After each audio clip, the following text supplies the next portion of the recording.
June 21st. No, sorry, January 21st. It's Alex. Hey, I wish it was June 21st. I am in my office and I've been thinking a lot about the site team yesterday and our meeting that we had, where we are beginning to think about our best way of communicating, recruiting, and shifting, expanding our rosters, always trying to grow the program here at Columbia River High School, not just in our AVID electives, but also just course-wide, building-wide, department-wide, campus-wide understanding of rigor.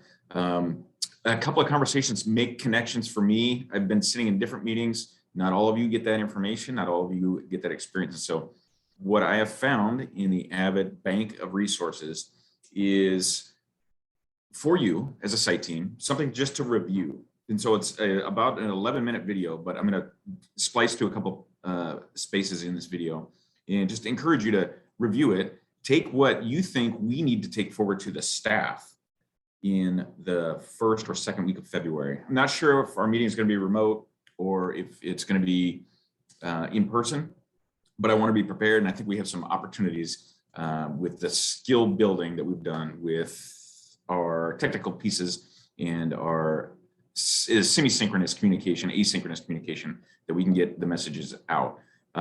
So a couple of reasons for this. One is a reset on what we're doing as a site team. Two, putting the essential questions in front of not just this site team, but also our building and our campus. And then a third benefit to this is the expansion of the good messages that go out about what we're trying to accomplish. And then ultimately that means we're bringing people in to the fold.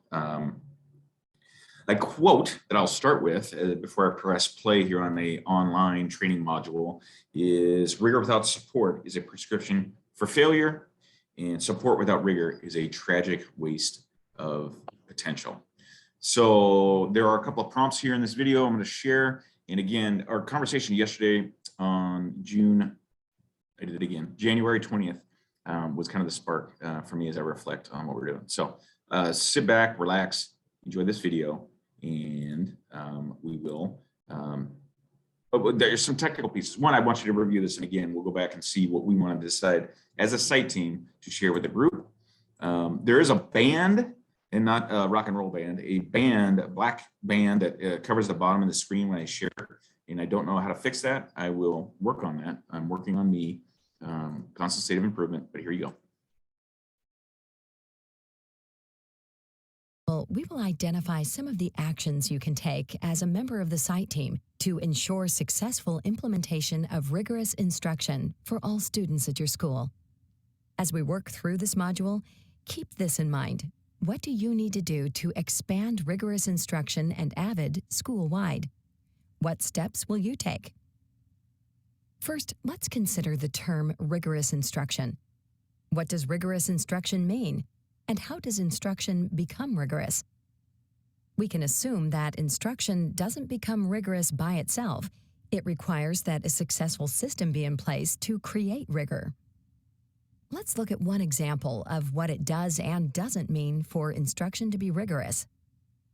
Mr. Jones, a high school history teacher, assigned his students to read 10 Civil War biographies.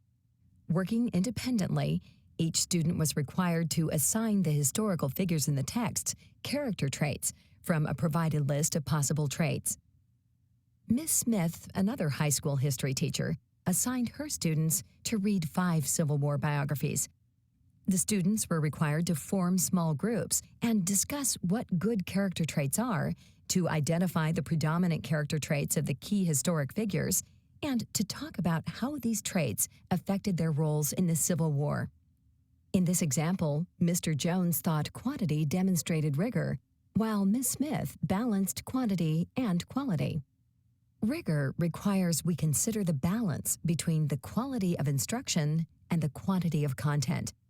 Rather than cover a large quantity of content at just a surface level, it's more important and effective if students dive deep into the content. Instruction is made more rigorous through the use of WICOR strategies. Ms. Smith incorporated collaboration, inquiry, and higher-level thinking in her instruction, making the learning engaging and relevant. Students participating in this type of rigorous instruction are more likely to be college ready. Questions we might ask are, how can we increase access to rigorous courses? And how can we ensure rigor in all courses? What steps will you take? Let's help you answer that question by looking at the underpinnings of school-wide AVID. Research and experience in AVID demonstration schools show us that 4 critical domains of the learning environment must be transformed to enable successful school-wide implementation of AVID. These domains are instruction, leadership, systems, and culture. The site team operates within all of these interdependent domains. You could even say that the site team is the most critical component of the overall system. Members of this team directly influence the 4 domains so that rigorous curriculum and a college-going culture are pervasive throughout the school. Let's take a closer look at who makes up the AVID site team. The core site team comprises a group of individuals and/or roles which are representative of all facets of the school or school system. Whether an individual has one role or many, each individual is an important school leader that continuously advocates for the AVID system throughout the school and district. The site team continuously works to align the 4 domains to support rigorous instruction. Once rigorous instruction is in place, there is support for AVID school-wide. With this comes more effective teaching and more engaged learners, which leads to greater student success.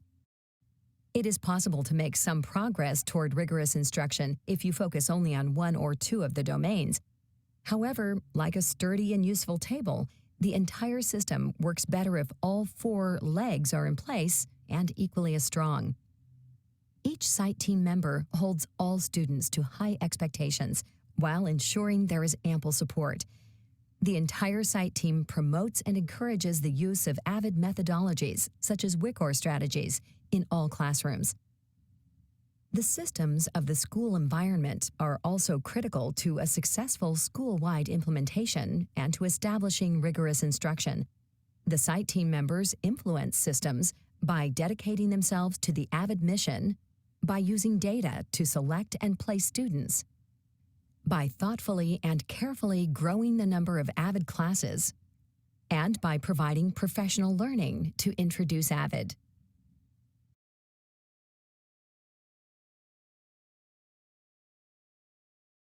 So here it is important to recognize that the site team is a team in a variety of positions, and positions in labels may be different, but each of us is responsible for this expansion and growth of the program. So we got an opportunity to make it happen.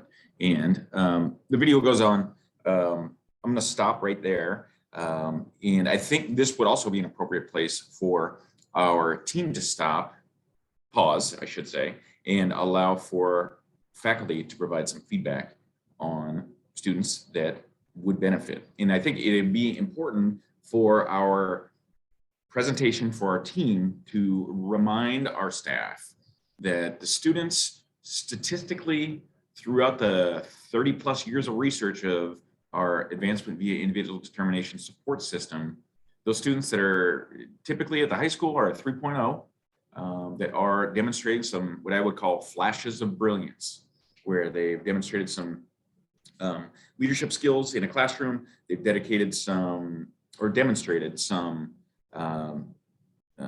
commitment to task, some commitment to program, commitment to family, commitment beyond themselves. And so we know that they would be a contributing member of that family atmosphere in an AVID elective classroom.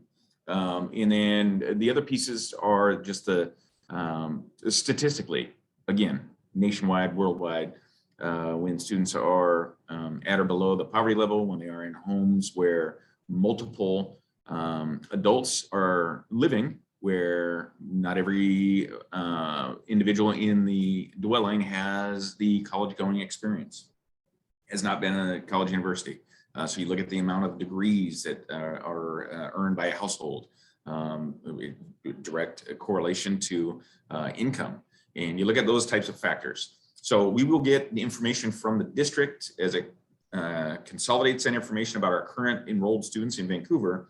But then we also can pare down and look at our rosters, and what this is indicating that these students would thrive in the AVID family elective atmosphere.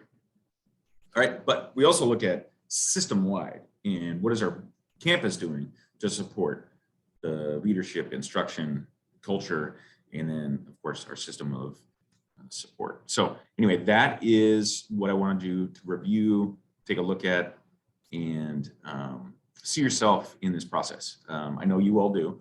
I'm going to stop sharing if that is possible, and take us back to our task at hand. So take a look, give me some feedback, let me know what you think, and we'll go forward from there. I appreciate your time, and thanks for all that you do. So take a look. We'll look together as a group and determine next steps for faculty meetings. We look at the next couple of Wednesdays, the 26th, the 2nd, and the 9th are the 3 upcoming Wednesdays. My intent is not to keep people. I want to allow for grading. We have a meeting free Wednesday in one of those 3 weeks at least. And given these circumstances, I'm all about letting people do what they need to do and trusting that good work is getting done. So let's talk a little bit more about what day we want to gather again, review, determine the format for sharing the good word around AVID recruitment, and really dedicating some intentional time to that. Thanks so much. Have a great